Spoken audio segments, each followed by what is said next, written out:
잘 하시기를 바랍니다.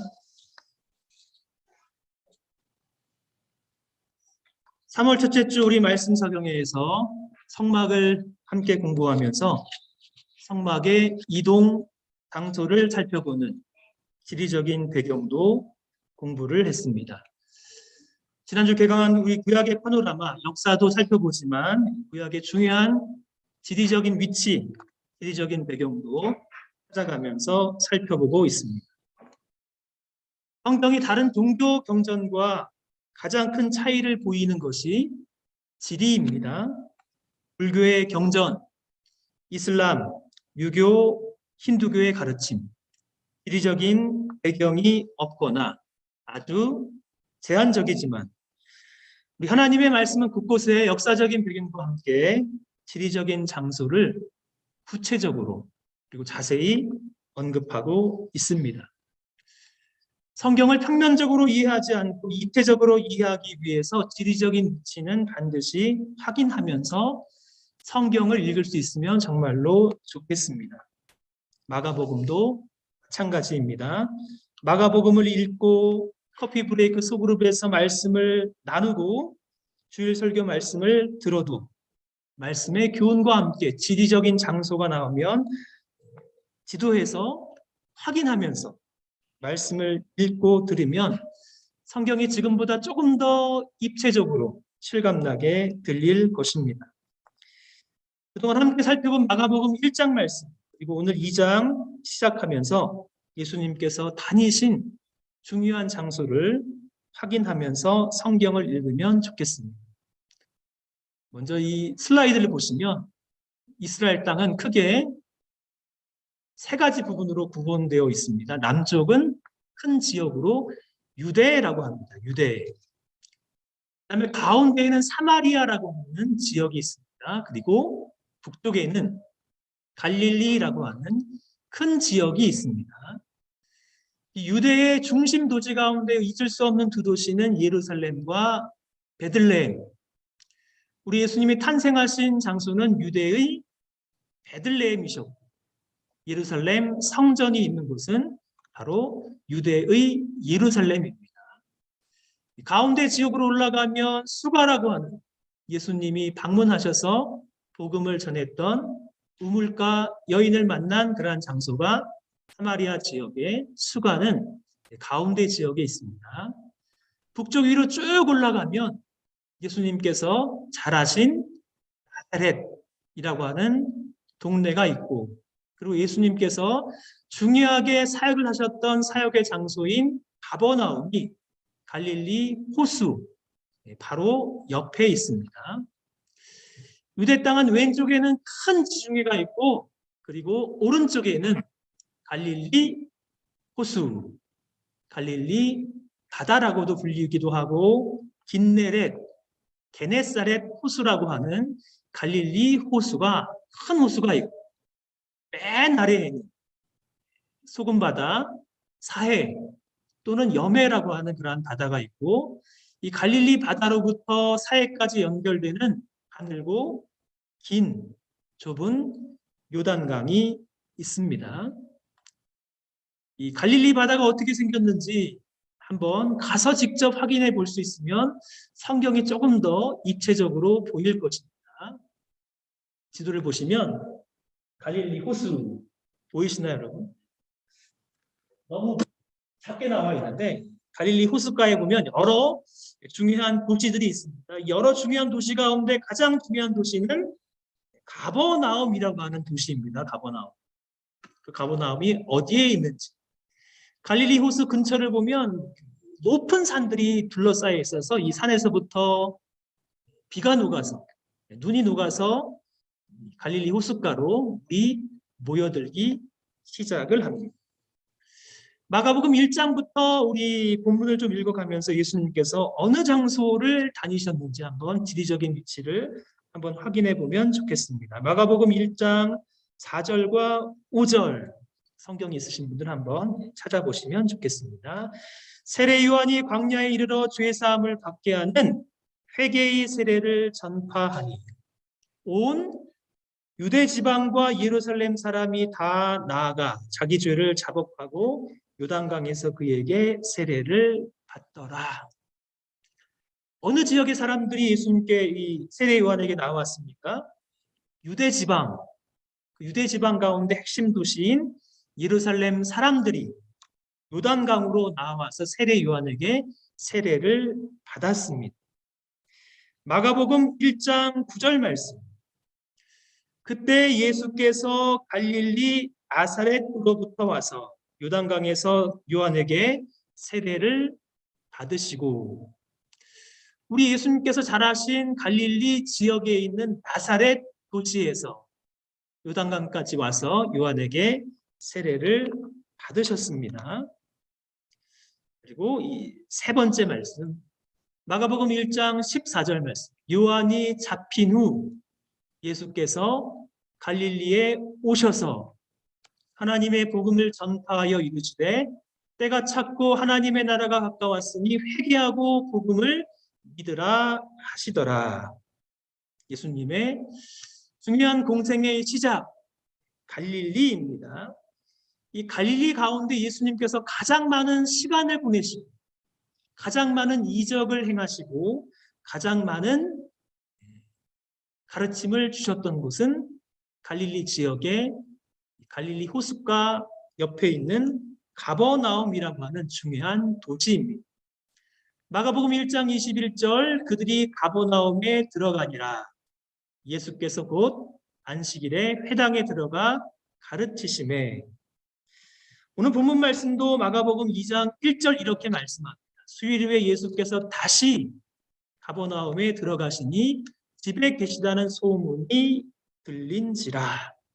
갈릴리 가버나움, 복음서에서 가장 많이 등장하는 예수님 사역의 중심 센터입니다.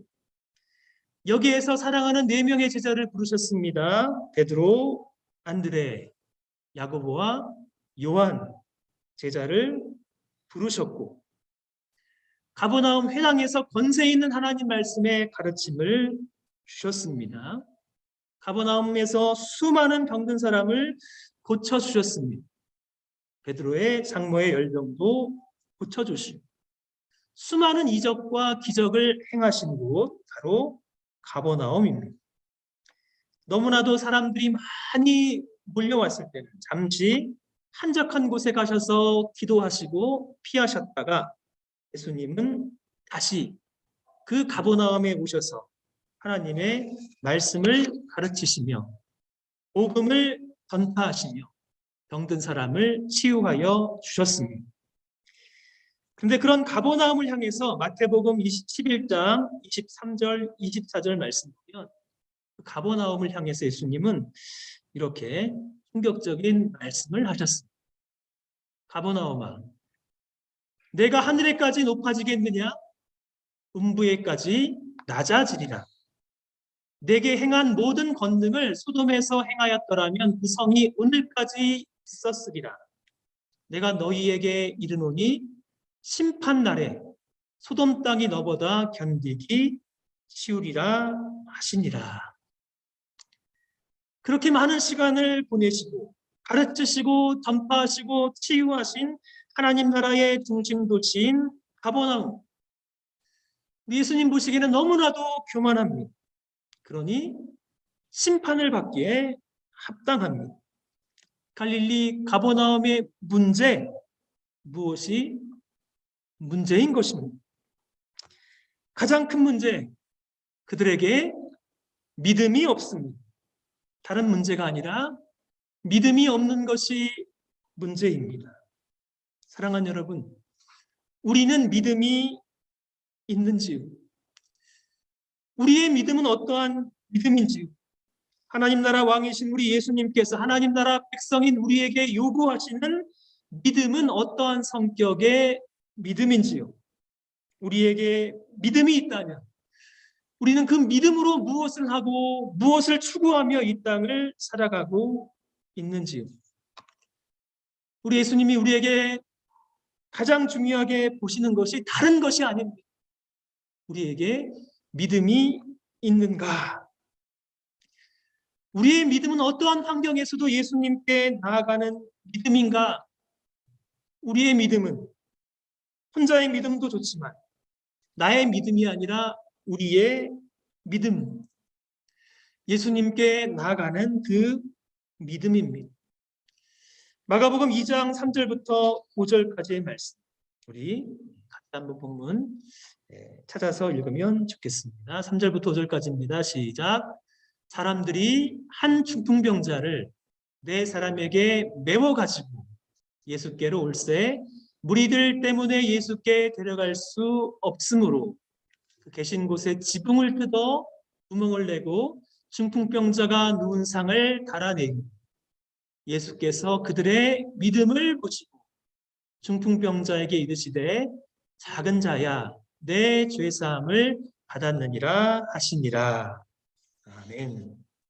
그 가버나움에 한 중풍병자가 있었습니다.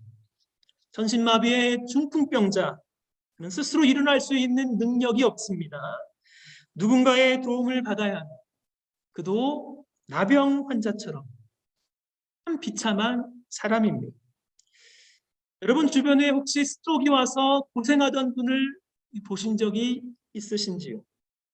한국에서 부목사로 20년 전 사역할 때 갑자기 찾아온 중풍병으로 전신이 마비되었던 한 집사님이 계셨습니다.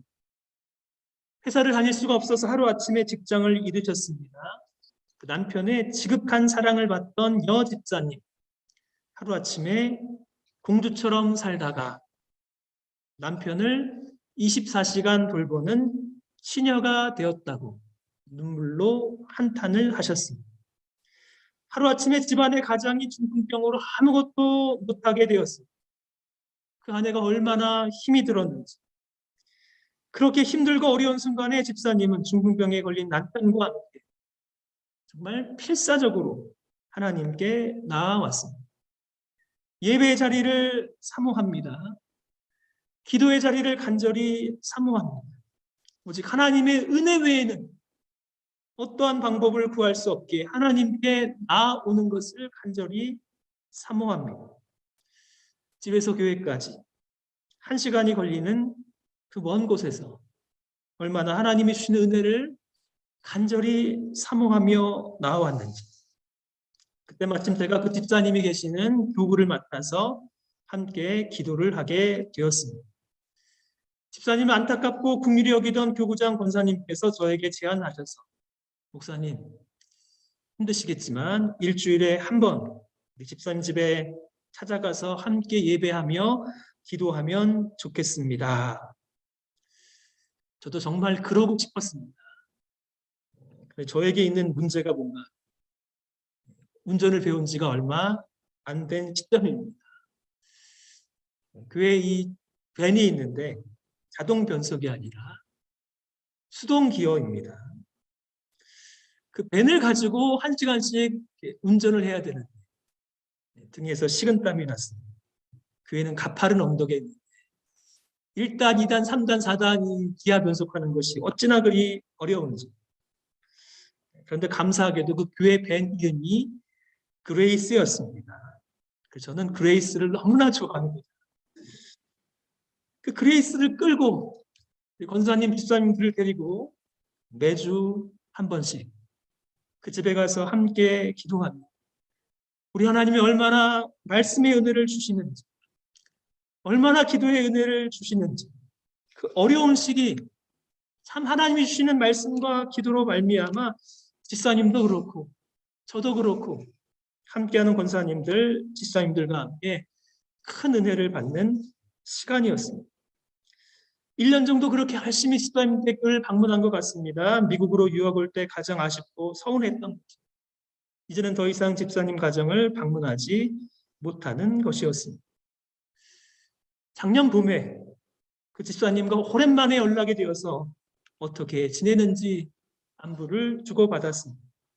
20년 전의 일이 얼마나 감사함으로 남았는지, 그동안 남편 집사님 많이 회복이 되어서 함께 필리핀으로 가서 열심히 두 부부가 선교사역 감당하다가 작년 봄에 남편은 하나님의 부르심을 받았습니다. 중풍병으로 참 고생했지만 하나님이 주시는 넘치는 은혜가 있었습니다. 힘들고 어려운 순간 이 중풍병자에게는 함께 기도할 수 있는, 함께 예수님 앞으로 나올 수 있는 소중한 믿음의 동력자가 있었습니다. 내 믿음 생활은 혼자 하는 것이 아닙니다.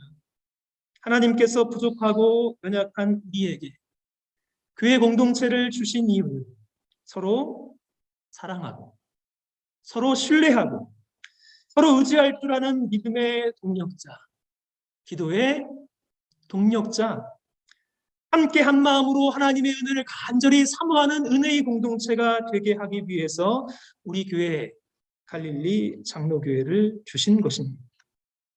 힘들고 어려운 순간에 한 마음으로 기도해 주던 소중한 동력자, 그런 사람이 있다면 하나님께서 우리 인생에 허락하신 가장 소중한 선물 중에 하나입니다. 인생의 어려운 순간에 중풍병자는 혼자가 아닙니다. 그에게는 4명의 소중한 친구가 있습니다. 4명의 친구는 마비되어 있는 중풍병자, 그 친구를 그냥 버려두지 않았습니다. 고생하던 그 친구를 찾아갔습니다. 한 마음이 되어서 기꺼이 친구를 메어서 예수님께 데리고 왔습니다. 사람들이 너무나도 많아서 예수님을 만날 수 없는 상황이 되자 그들은 매일 하지, 그렇게 포기하지 아니하고 꼭 오늘 이 시간 그 중풍병자 예수님을 만나게 해주고 싶었습니다. 그들은 얼마나 절실했는지 그냥 이대로 포기하지 아니하고 예수님의 계신 곳에 지붕으로 올라가서 지붕을 뜯어내고 구멍을 뚫어서 사랑하는 친구를 예수님께 달아 내렸습니다.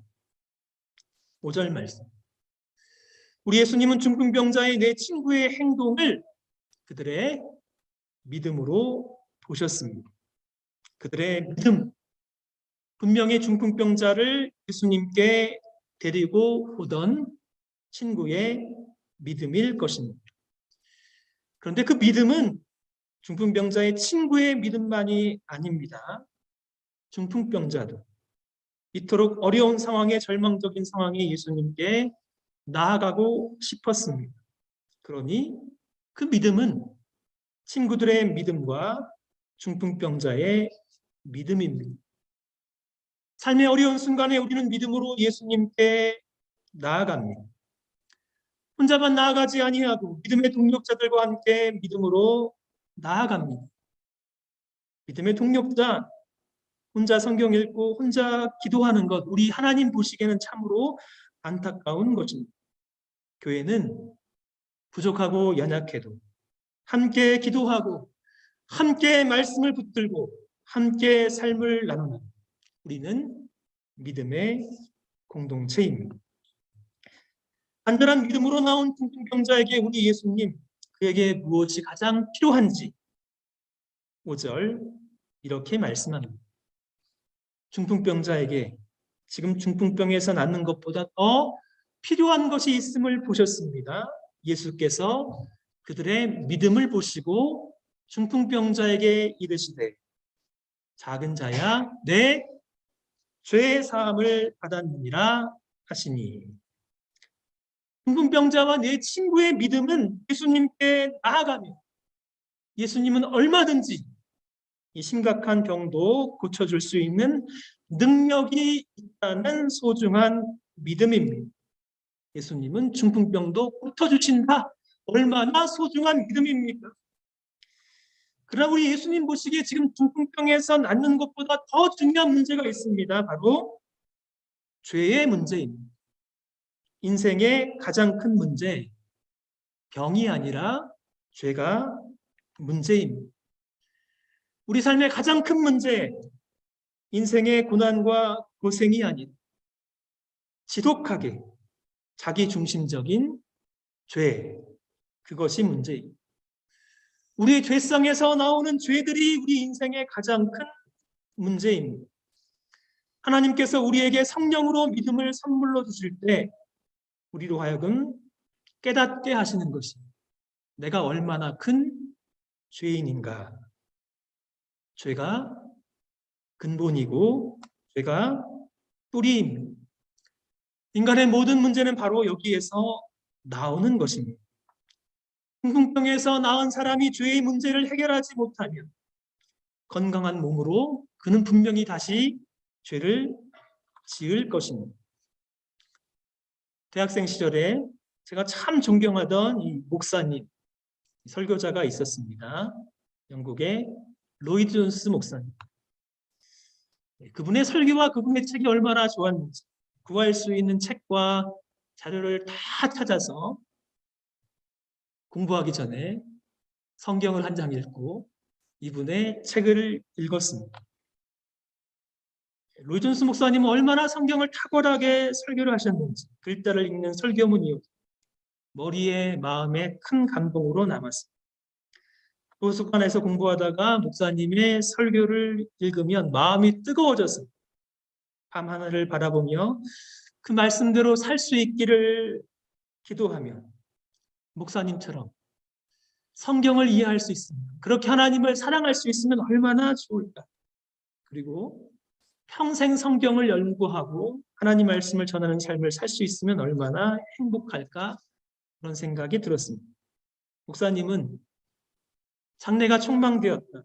영국의 최고의 왕립 의사인데 경입니다. 호도경. 호도경의 수석 어시스턴트 내과 의사였습니다. 의사로 일하면 일할수록 환자로 찾아오는 사람들의 문제를 보았습니다. 병이 문제입니다. 의사로 일하면 일할수록 병이 문제가 아니라 병의 근원이 되는 죄가 문제임을 깊이 인식하게 되었습니다.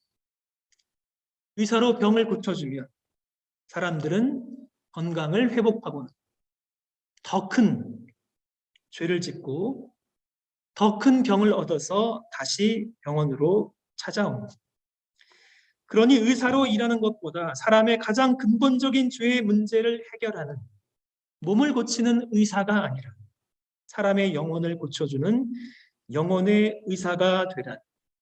하나님의 부르심을 소명으로 받아들이며 의사의 일을 내려놓고 하나님 말씀을 전하며 영혼의 의사로 살게 되었습니다.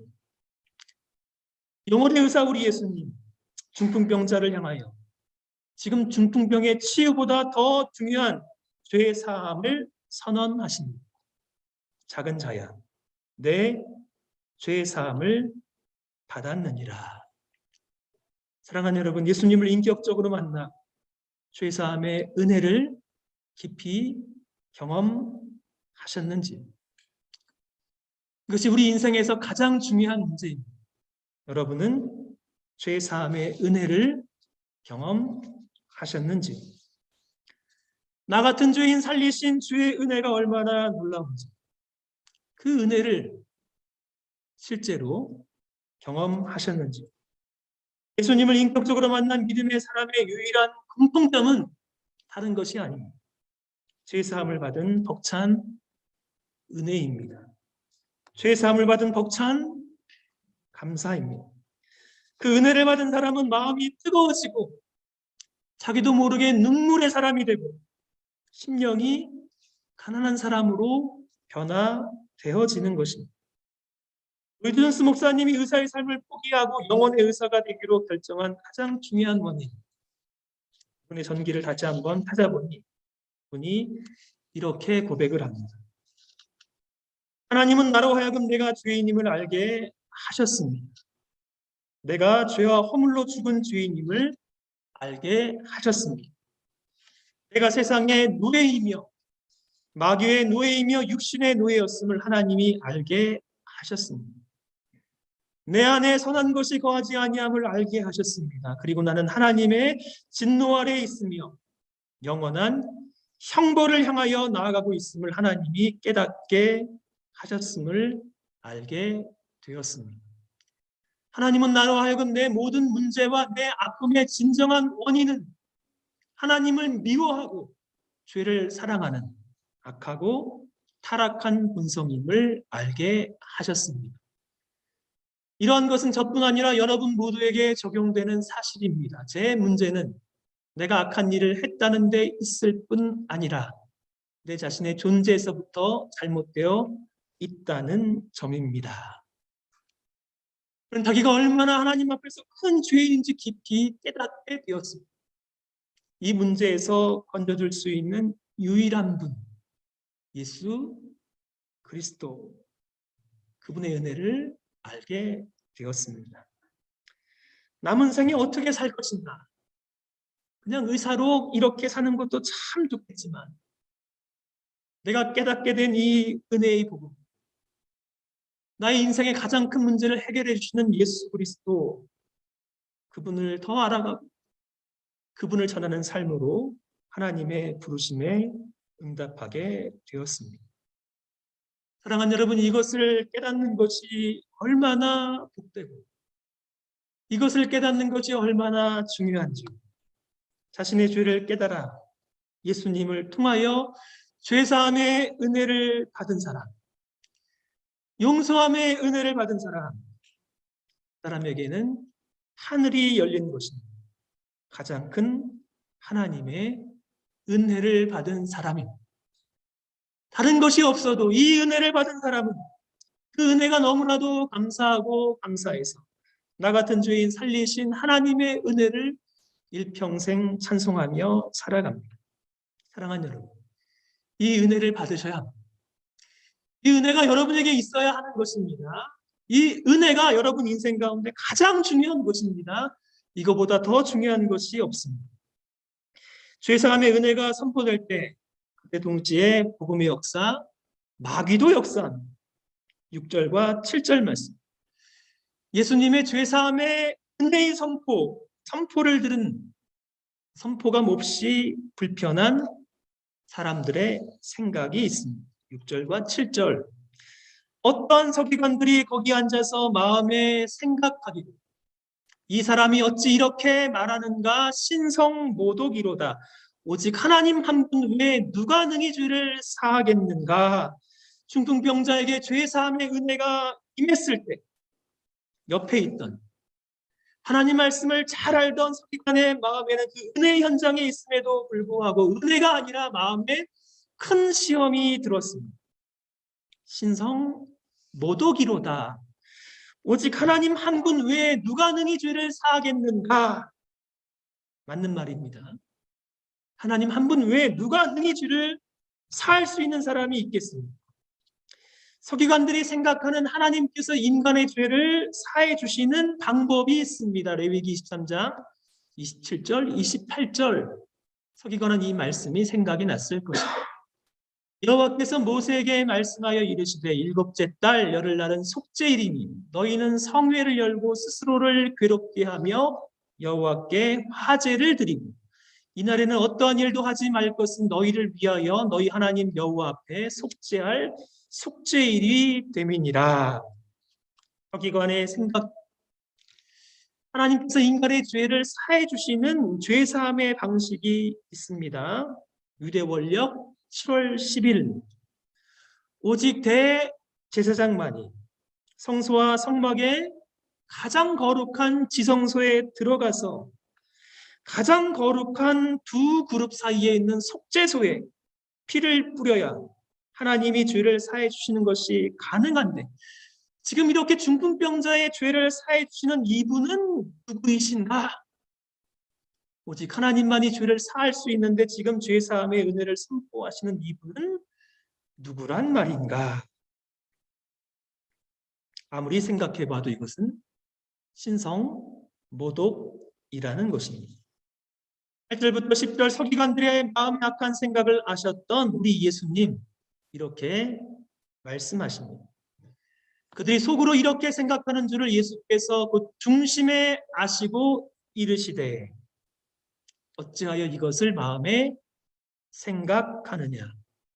중풍병자에게 내 죄사함을 받았느니라 하는 말과 일어나 내 상을 가지고 걸어가라 하는 말이 어느 것이 쉽겠느냐.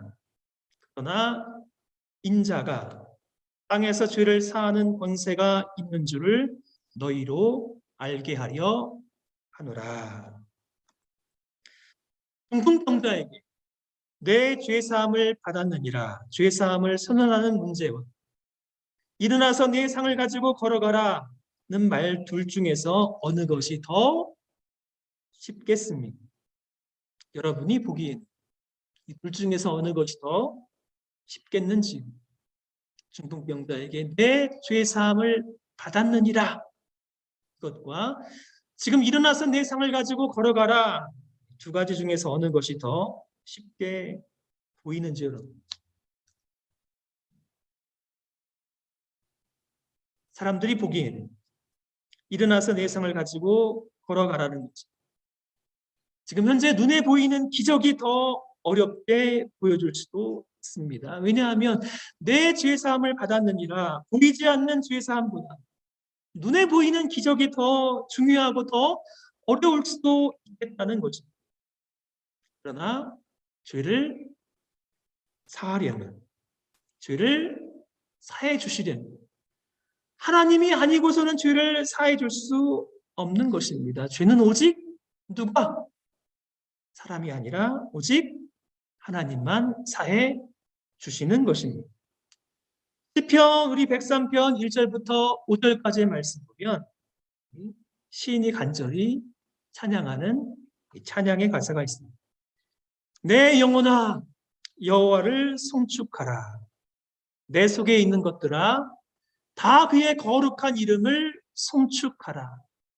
내 영혼아 여호와를 송축하며 그의 모든 은택을 잊지 말지어다. 그가 내 모든 죄를 사하시며 내 모든 병을 고치시며 내 생명을 파멸해서 속량하시고 인자와 긍휼로 관을 씌우시며 좋은 것으로 내 소원을 만족하게 하사 내 청춘을 독수리같이 새롭게 하시는도다.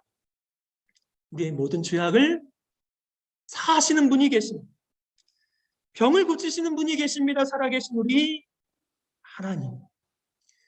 지금 중풍병자에게 죄 사함을 선언하시는 그분은 하나님과 동등하신 하나님, 이 땅에 성육신하여 이 땅에 오신 예수 그리스도이십니다. 그분이 우리의 죄를 사하시며 그분이 우리의 연약한 병을 고쳐주시는 분, 우리가 믿고 의지하는, 우리가 사랑하는 우리 믿음의 유일한 대상, 살아계신 하나님의 아들, 우리 주 예수 그리스도이십니다. 오직 예수님만이 우리의 죄를 사하십니다. 그분 우리의 죄를 사하시기 위해서 이 땅에 오신 하나님이 보내신 대제사장이십니다. 예수님만이 스스로 속죄의 피를 흘리시는 어린 양이 되어 주셔서 십자가에서 우리의 죄를 위한 대속의 피를 흘리시고 다 이루었다 말씀하시는 우리 예수님, 하나님이시며 하나님의 아들이십니다. 사랑하는 여러분, 우리에게 이 믿음이 필요합니다.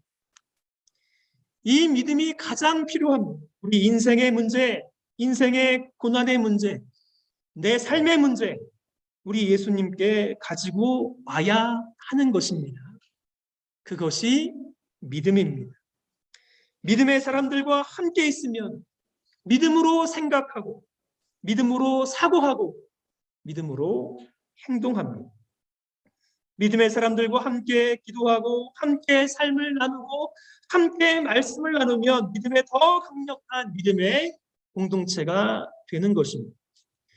예수님 지금도 마음의 악한 생각으로 가득 찬 불신의 사람들을 사용하지 아니하시고 지금도 믿음의 사람들을 찾으시고 죄를 사해 주시고 믿음의 사람들을 통해서 일하시며 믿음의 사람을 들어 영광을 받으십니다. 우리 광야 같은 알버커키 뉴멕시코 지역, 우리 갈릴리 장로교회는 불신의 악한 생각으로 가득한 사람들이 아니라 믿음의 사람으로 가득 찰 수 있기를 간절히 소원합니다. 중풍병자에게 우리 예수님께서 선언하시는 말씀 11절, 12절 우리 함께 읽기를 원합니다. 시작. 내가 내게 이르노니 일어나 내 상을 가지고 집으로 가라 하시니 그가 일어나 곧 상을 가지고 모든 사람 앞에서 나가거늘 그들이 다 놀라 하나님께 영광을 돌리며 이르되 우리가 이런 일을 도무지 보지 못하였다 하더라. 예수님께 죄사함을 받은 중풍병자는 더 이상 소망 없는 사람이 아니라 믿음의 사람입니다. 중풍병자에게 명령하십니다. 일어나 내 상을 가지고 집으로 가라. 예수님의 명령의 말씀에 중풍병자는 일어나 누워있던 매트를 가지고 모든 사람 앞에서 당당히 걸어서 나갑니다. 이제 누워있다 일어나 나간 그 중풍병자, 인생의 가장 중요한 문제, 죄사함을 받았습니다. 중풍병에서 치유함을 받았습니다. 모든 사람 앞에서 하나님께 영광을 돌린 중풍병자, 남은 생에 그 믿음 없는 도시 갈릴리 가버나움에서 어떻게 살았겠습니까? 일평생 예수님을 드러내고 증거하고 간증하고 온전한 몸과 마음과 생각으로 하나님 앞에 영광을 돌리며 살지 않았겠습니까? 우리 지역에서 우리가 죄사함을 받은 하나님의 백성이란, 하나님께 치유와 회복의 은혜를 받은 하나님의 백성이란, 절망에서 소망을 얻은 하나님의 믿음의 백성이라면 어떻게 살아야 하는 것일까요? 사랑하는 여러분, 일평생 믿음으로 사십시오. 믿음으로 승리하십시오. 믿음을 감추지 마시고 드러내시고 자랑하시고 복음과 사랑으로 지역에 있는 영혼들 주님께 인도하는, 하나님께 영광 돌리는 신실한 믿음으로 살아가시기를 주님의 이름으로 축복합니다.